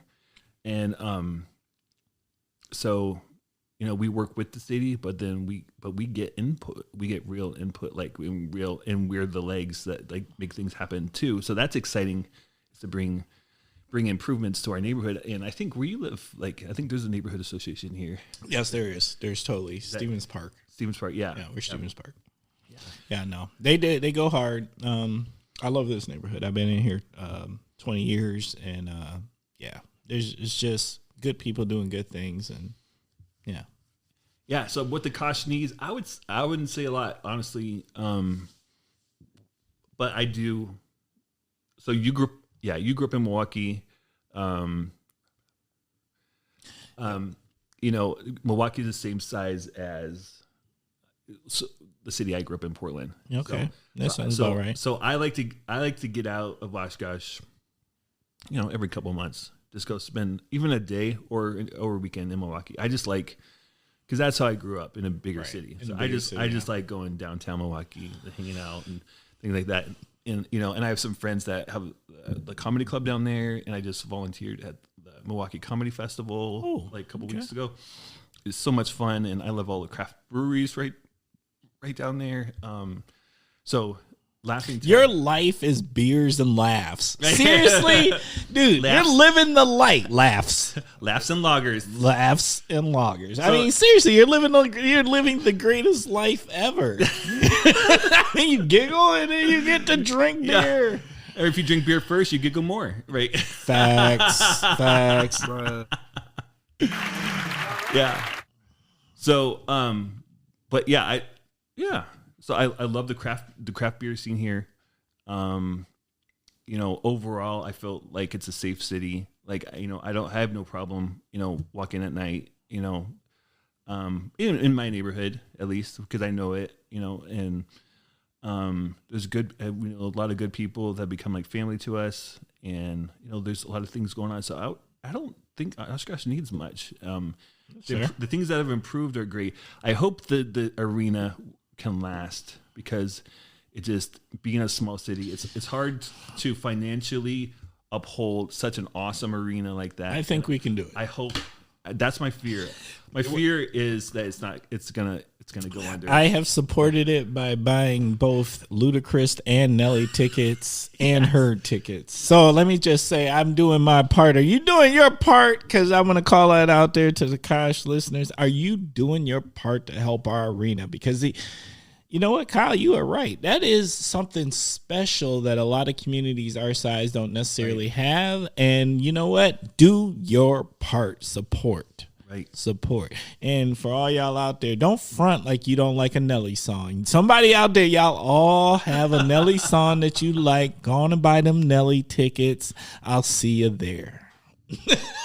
Awesome. I'm just saying. All right. Yeah. Naughty/Heroes Corner. What do you got going on? I don't know if it's true, but I saw some comments that former President Trump said. Oh, they're true. About Colin Powell, and I'm just like, what the heck? Like, it just blows my mind. Like, he, I mean, yeah. So it's just so inappropriate and ignorant, and it's upsetting. Yes. Look, Colin Powell is like he's a hero, like straight up. I don't care what everybody thinks, and if people want to blame his little speech that he gave, that wasn't a speech he wanted to give. He took an order. He is a public servant in military, and when you're in the military, you take orders. You take orders that you don't necessarily believe in because your job is to take the order and you execute. And he has always executed at a high level. He's always served America at the highest of high levels. And for somebody who hasn't served America to come in and just diminish, say insulting things, that it hurts my soul. It truly, authentically pisses me off. And yeah, that's all I can say about this topic. But I would like to push it just one step further to say, for all of you out there, you know, I try to stay away from no, I really don't try to stay away from politics totally on the podcast, but for the most part, let's just go about humanity. For all of you out there who follow this leader who does these things to insult people who have truly given their life to this nation, where others have given their life to capitalism, I question, what are you following? I do. I just want to know. Once again, I never make statements without giving you the opportunity to make statements back.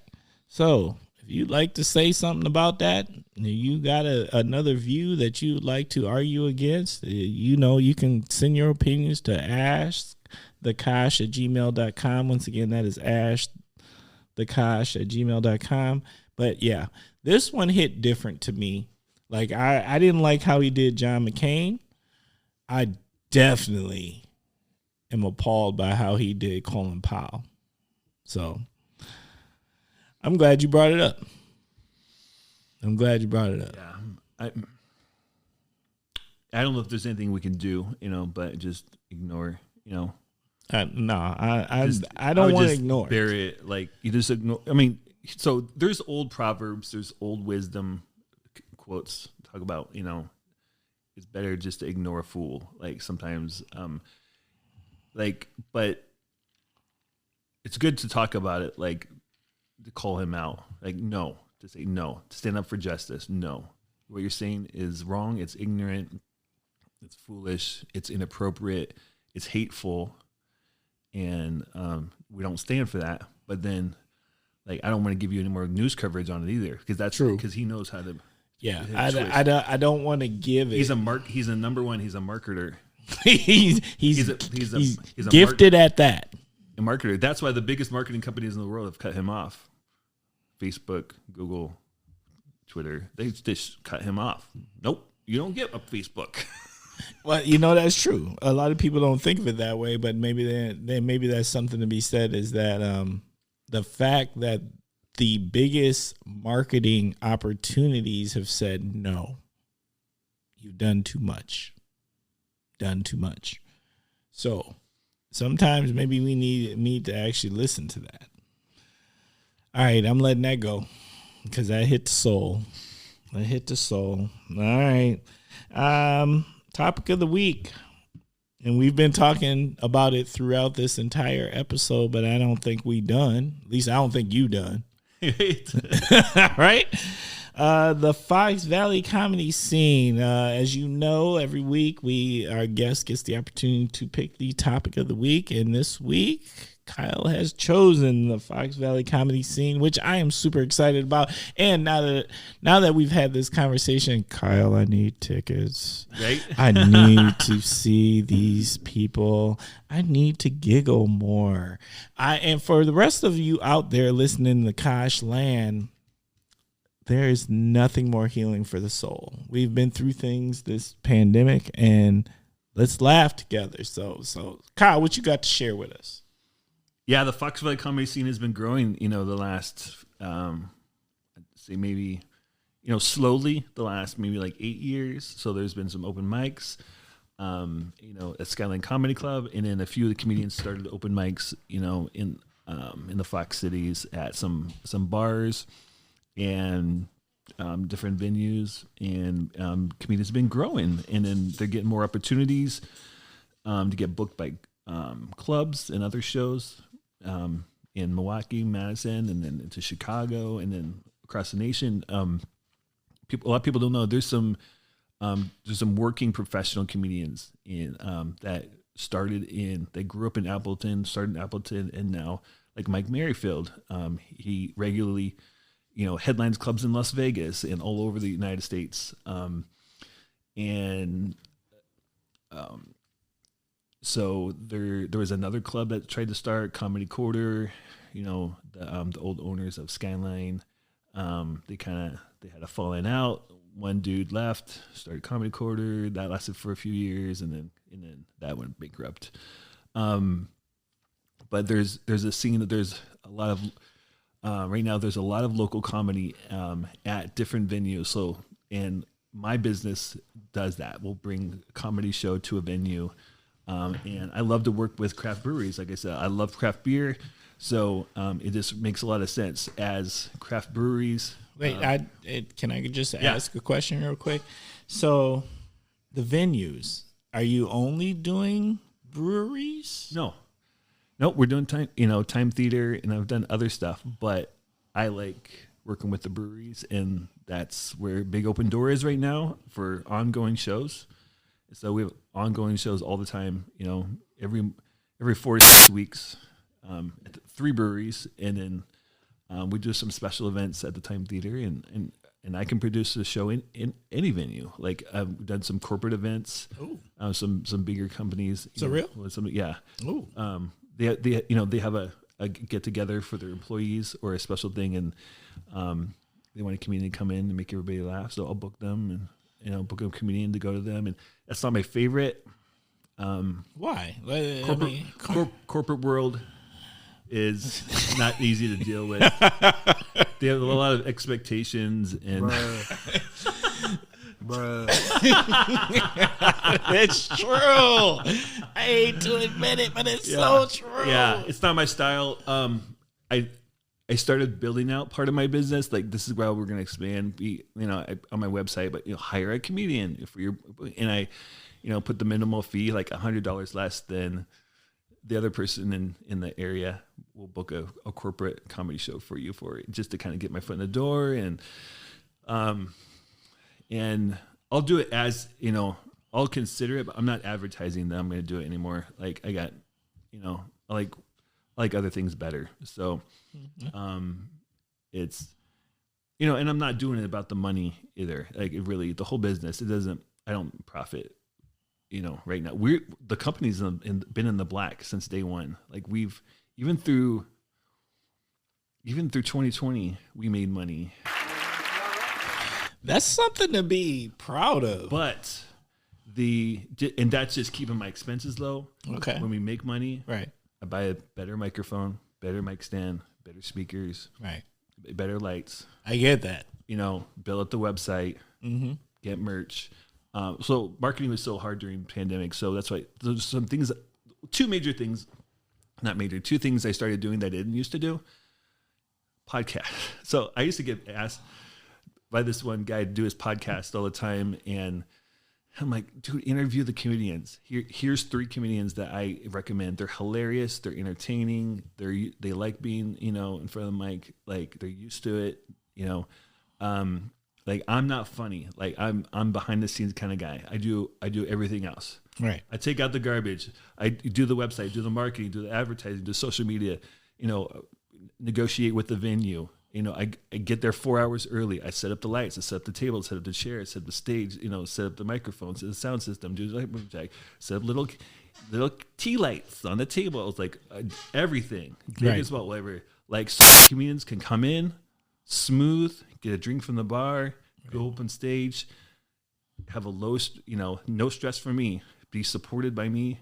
So they can focus and have the best show because they don't have to worry about all the other crap. Like, so that's my goal. That's how I operate. Yeah. I respect that. Like, so like, yeah.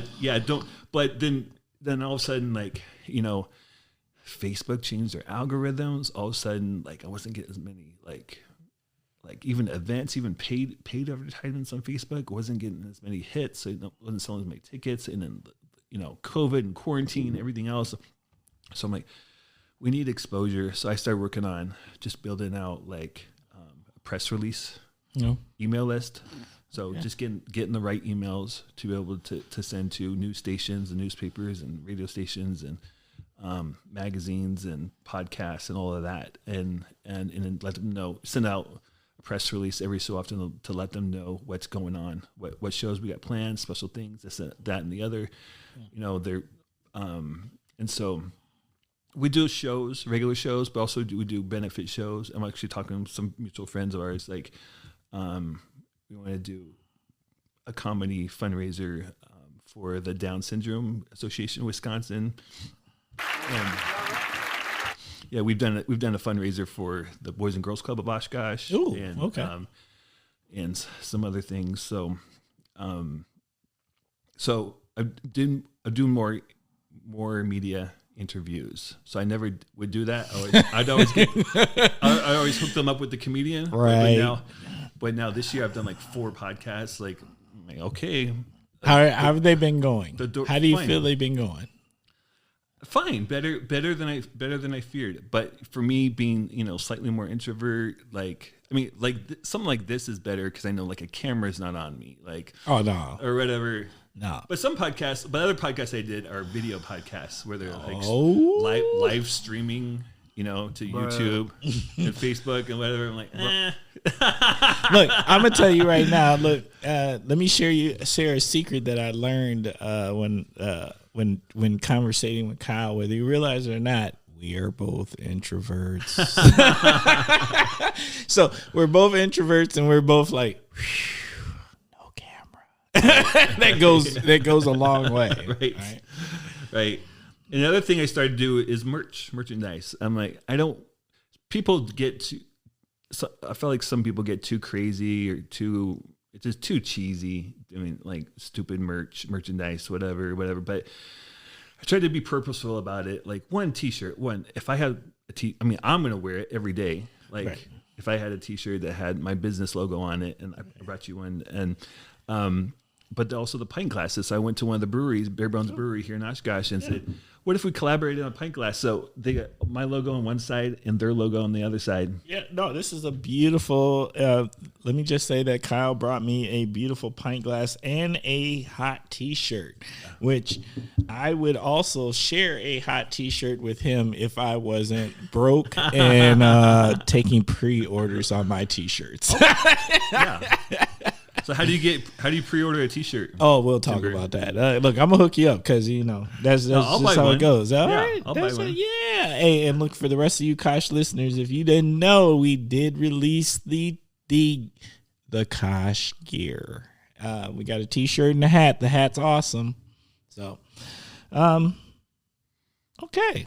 Yeah, but thinking about marketing outside the box. Yeah. So I said, would you go in halvesies with me? Like, right. I'll pay for half of them, your logo, another. And so these are at the brewery. So, I mean, they're thrown in with a bunch of other types of pint glasses that they have. That's awesome. But you can just go to Bare Bones Brewery and all of a sudden you get a glass and like, what's Fox Valley Comedy? Oh, foxvalleycomedy.com. The other thing I could do is put a QR code on here. You could. So that's the other thing I've been looking at. Have you thought about it? Oh, yeah. Oh, yeah. that's a good call. I researched it, yeah. I like QR codes. And you can do all kinds of, like, different shapes. You can also make your logo the QR code. Right. I feel like QR codes were starting to go out until COVID, right. And then everybody's menu became a QR code. Exactly. And so now QR codes are back. Yeah. They're cool again. Yeah, and there's a million QR code generator websites, and facts. And there's only a few cheap, like free ones now. Now there's a bunch of ones that will do all these custom ones and funky ones and different shapes and colors and make them all bougie for you if that's what you want. So okay, but all right. But also I sell these at the shows, but I also really give them away more often than that. Just to comedians and business owners and people I work with and friends and family and whatever. Well, thank you for sharing one with us here at the Kosh. What else? What else do you got with the comedy scene? Hey, can I ask you a question? Yeah. Could you get us a comic on the Kosh? Is there a local Oshkosh comic? Oh yeah. Can I get one? Yeah. Yeah. So, well, I mean, I have to see if they're interested, but yeah, there's an Oshkosh West High School teacher who also is a sports radio broadcaster, and he was an improv comic at Backlot Comedy House here in Oshkosh forever before they closed because of COVID, and he's a stand-up comedian that has been on every venue that I book. I can reach out to him. Yeah. Let's just, if they're interested, they're interested. If they're not, they're not. But it's interesting. I would love a comic. I just think it's good stuff. It's good stuff, right? Once again, we all need to laugh and heal. Yeah. Well, it'd be fun to see if we could get Dylan Postel on your podcast before our show. Maybe give a little bit extra shout out advertisement for that November 12th show. Oh, should we do that right now? Go on. What's our shout out? Dylan, shout out. Yeah. So you mentioned you had comic books. Yeah. So do you love House of Heroes? Used to. Yeah. Yeah. I'm gonna tell you my. First of all, I have great respect and love for House of Heroes, but I'm going to tell you that when I was in college, I spent too much money at House of Heroes. There might be credit cards that I'm still paying off from House of Heroes from 1993. No, I'm just kidding. But nonetheless, I'm not.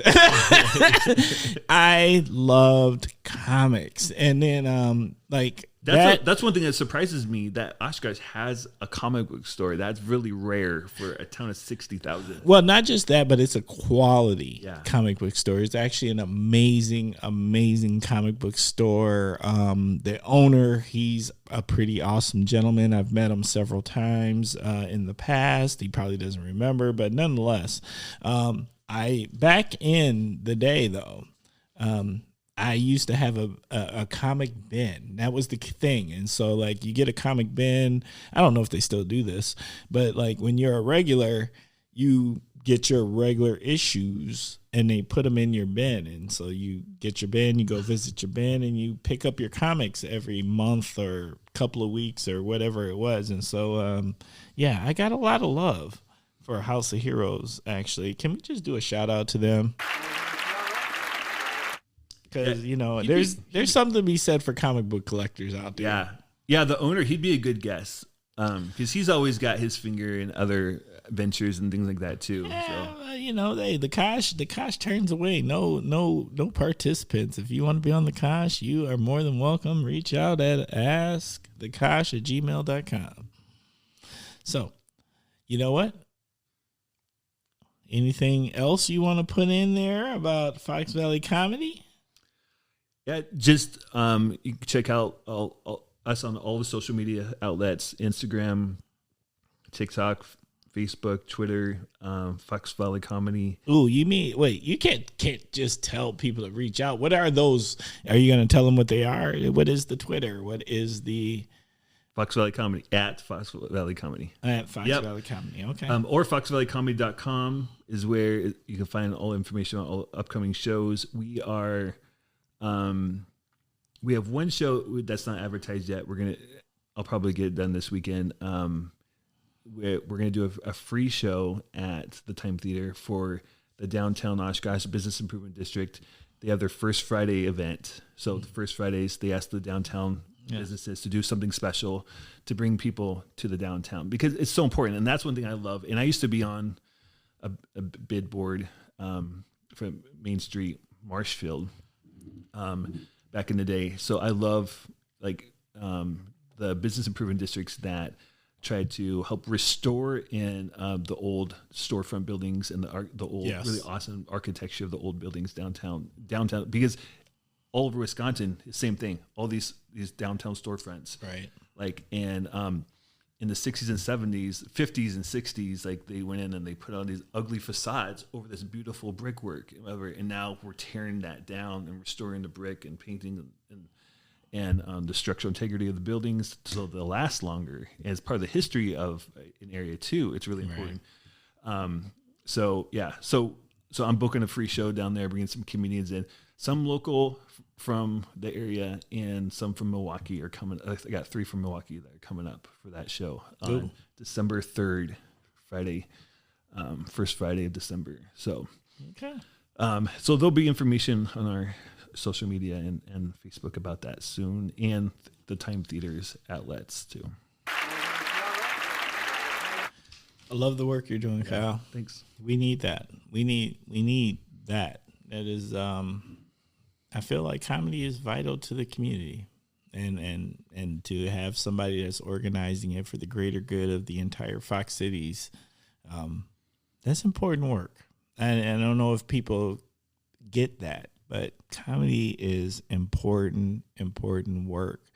It's unity work, because whether we realize it or not, most of us laugh about the same things, and sometimes we need somebody to point out who we are so we can remind ourselves that we're more common than not. So I think there's important work in comedy.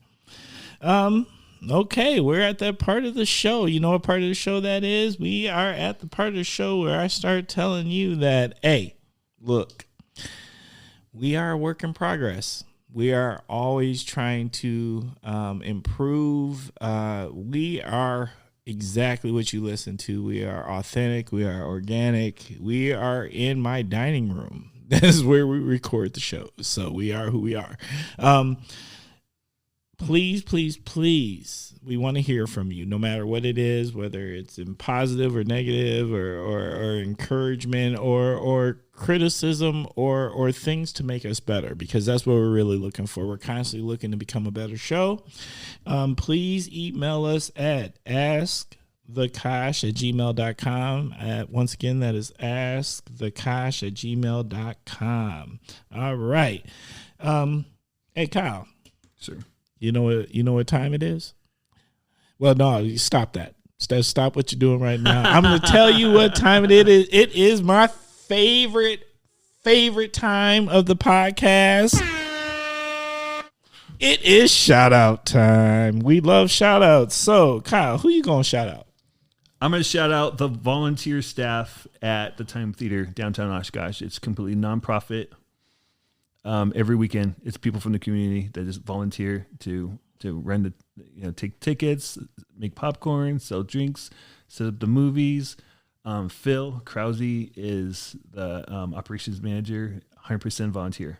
Like he spends, he's got to spend like 20, 30 hours volunteering every week, just setting up everything, make sure the website, social media, coordinating, bringing in, they do what they did. So old school people have told me, there's this retired guy who lives in Florida now, but he comes and spends some summers back here in like Winneconne, and he came to one of our shows, our comedy shows. He's like, yeah, I used to come here when I was a kid, Saturday morning cartoons, and that's awesome. Like I'm like, they should do that again. Like, people are downtown anyways for the farmers market. Like, I don't know.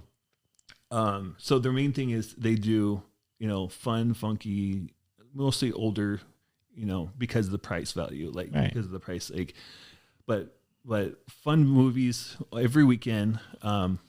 It's usually like $4 stinking bucks. But they're wanting to bring in more live entertainment, and they have been. I mean, they brought in like Pauly Shore, yeah. Last did you go to that show? No, I went to the show. No. No. Yeah, that's what I heard. Yeah. I heard it was meh. Yeah. I actually didn't buy tickets. I was got my kids to bed, and I looked on social media, and they're like we still have tickets to our late show, our 10 o'clock show. I'm like, okay. So I drove down in the snowstorm, and okay, I drove a half a mile. Fair enough. In snow, and so it's Pauly Shore, and but to me, I kind can't pass that up. It's Pauly Shore in Oshkosh. I could sit on my couch watching something, or I could go see Pauly Shore. I'm like, well, why not? Like, it wasn't really excited. I know he's, I know what he is and what he isn't, and I know who he was and who he is now. But I'm like, why not? Let's just see. And one of our comedians like opened for him, and he should have closed for him. We're not gonna gonna leave Pauly Shore alone. But here's the connection though. All right. His mom, not connection, but this what excites me. What interests me is what his mom has done for stand-up comedy. So his mom was Mitzi Shore. She started and ran the Comedy Store Comedy Club in Hollywood. Oh. Forever. It's still going. It's still like the most famous comedy club in the world. And I just watched this amazing documentary on it on Showtime on the Comedy Store. And that's Pauly Shore's mom that started that and grew that, right? And all the connections to every major like entertainer, right? New like late night host started as a pimple-faced college kid walking in and doing open mics at the Comedy Store in North Hollywood. Right. And it was just really cool. It's a really cool documentary. I wrote it down. But then all of a sudden I'm watching it. All of a sudden they show at the end of the documentary, they're showing like, so they show the history through the years, and then they show in like the current times, and they're showing some people like doing sets on stage, and all of a sudden they show Carmen Morales. And so Carmen Morales was the last headliner that I just brought into Menasha. Oh. Like, that's huge. Yeah, she started in the Chicago comedy scene. Okay. And like most Chicago comedians, we'll do shows in Wisconsin and Indiana and Iowa and whatever, in the Midwest while they're here. But she moved out to LA and she's become a regular at the comedy scene. That's huge. And she's a sassy Hispanic female comedian. She's a firecracker. She's awesome. Yeah. So I only got her. I was only able to book her just because of connections of treating other people right. They said you should talk to Lyle. Lyle can try to book you because she was coming in to do the comedy club in Milwaukee. Okay. On a Friday and Saturday night, and another comedian that we know says, "Hey, talk to Lyle. Maybe he can book you on a Thursday." So. Things like that have been happening a lot this year. I was able to book Eddie Pepitone. He's an old school comedy legend. The New York Times called his 2020 comedy special the best of 2020. I was able to book him. Unfortunately, he had to cancel because he's also an actor, and he got an HBO. He got a spot on an HBO. Squid Games, I'm sure. No, that's not even HBO. Sorry, y'all. Yeah, but just trying to treat the comedians right and networking, and with other people in the industry is opening up doors for us to bring better and better talent. But that's only half the side of the coin. The other coin is helping the locals grow. So try to do both. So thank you. Yeah, this is fun. Yeah, no. This is good. And I just once again want to just stress the value of comedy. That we need it. We need those laughs. We need, I think comedy. I am in the business right now, my work, my job. I'm in the business of diversity and equity and inclusion. And I don't think there's anything that makes us feel like we belong more than a good laugh than comedy. So I want to sincerely thank you for the work you do. Thank you. All right. We are at the end here where we are, there's only a few things left to do, and that is, let me give my shout outs. I want to give a shout out to my daughter, Madison, better known as AKA Boo, as those who really know me. I have a daughter who is 24 years old. Let me tell you what that does to you in life. It makes you feel old as heck, and I do. But nonetheless, she is a wonderful young lady, brilliant, genius. Thank you. I love you, Boo. Very, very, very, very much. You're my girl. Shout out to Maria at the PAC. Yes. Please, if you haven't already, go out there and look at the shows that are at the Performing Arts Center of the Fox Cities. There's amazing things happening out there. Shout out to Maria. Shout out to Judge Rains. Judge Rains, I got for my first time, I got to sit in on, and I'm going to screw up how you enunciate this, but I'm going to try it anyway, investiture. And what that is when they install a judge. Judge Rains is our newest judge in Outagamie County. She is a Latina. I got an opportunity to sit in and hear her story. And let me just say, I'm so proud. I'm so proud that in Northeast Wisconsin, that this is who was chosen as one of our county judges, and her background and the things that she is done, and I am excited about what she's going to do. So, Judge Rains, thank you. And Cassie from Lawrence, hey, let me just say shout out to you for looking out. You know what I'm hollering about.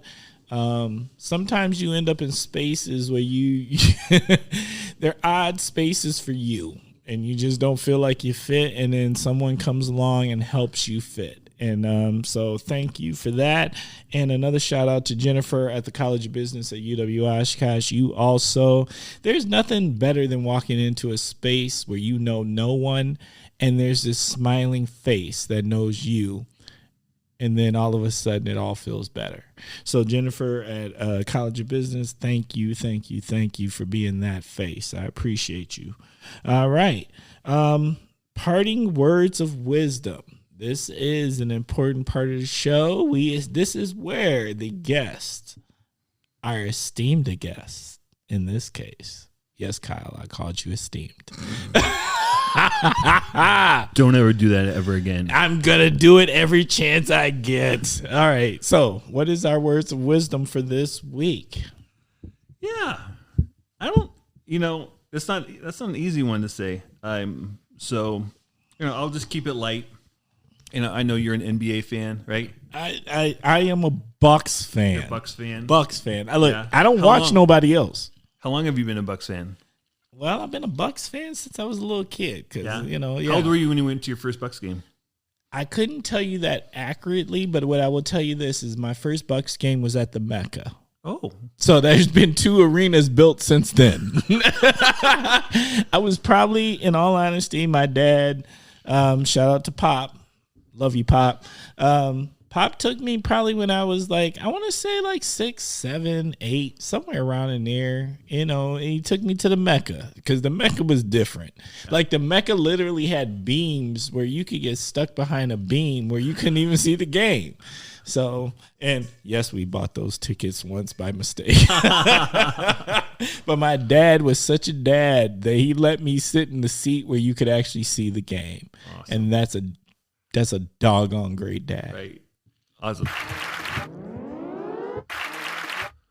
So I'm not feeling real serious or wise right now, but I'm feeling the fall, and I love this time of year. And one thing is basketball starting. So obviously, I'm a Portland Blazers fan. Oh, Damian Lillard is my guy. Okay, so I love him. Yeah, he's amazing, and so on every level, good person, father, community member, is staying in Portland, and he could make double the money somewhere else. He's staying in Portland. It's the right thing to do. Portland's treated him well, and I don't know if the ownership, obviously, the ownership is in flux, because they were owned. It was really interesting, being owned by, Paul Allen, right? Who was, he was the vice president of Microsoft for all those years, and he just passed away a couple years ago, and so now it's in a family trust and everything. Who's gonna? So yeah, so I think I'm gonna try to buy the Portland Blazers. Bruh. Yes, I wish. But I don't know. So you said quote. I don't know. Were you ever a fan of Shaq?